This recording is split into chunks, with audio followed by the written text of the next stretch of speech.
मधुकैटभ विध्वंसी विधात्री वरदे नमः।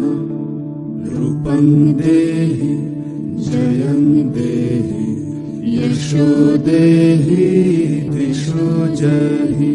महिषासुरनिर्णाशि भक्तानां सुखदे नमः। रूपं देहि जयं देहि यशो देहि दिशो जहि। धूम्रनेत्र वदे देवी धर्म कामार्थदायिनी। रूपं देहि जयं देहि यशो देहि दिशो जहि। रक्तबीज वदे देवी चण्डमुण्ड विनाशिनी। रूपं देहि जयं देहि यशो देहि दिशो जहि। निशुम्भ शुम्भ निर्णाशि त्रैलोक्यशुभदे नमः। रूपं देहि जयं देहि यशो देहि दिशो जहि।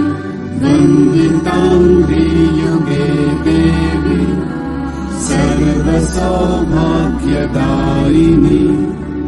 रूपं देहि जयं देहि यशो देहि दिशो जहि।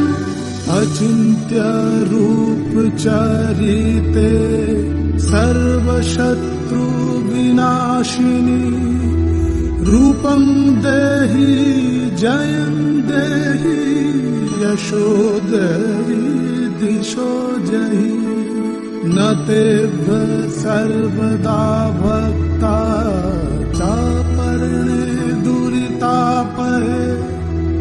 रूपं देहि जयं देहि यशो देहि दिशो जहि। सावध्यो भक्तिपूर्वं त्वं चण्डिके व्यधिनाशिनी। रूपं देहि जयं देहि यशो देहि दिशो जहि। चण्डिके सततं युद्धे जयन्ती पावनी।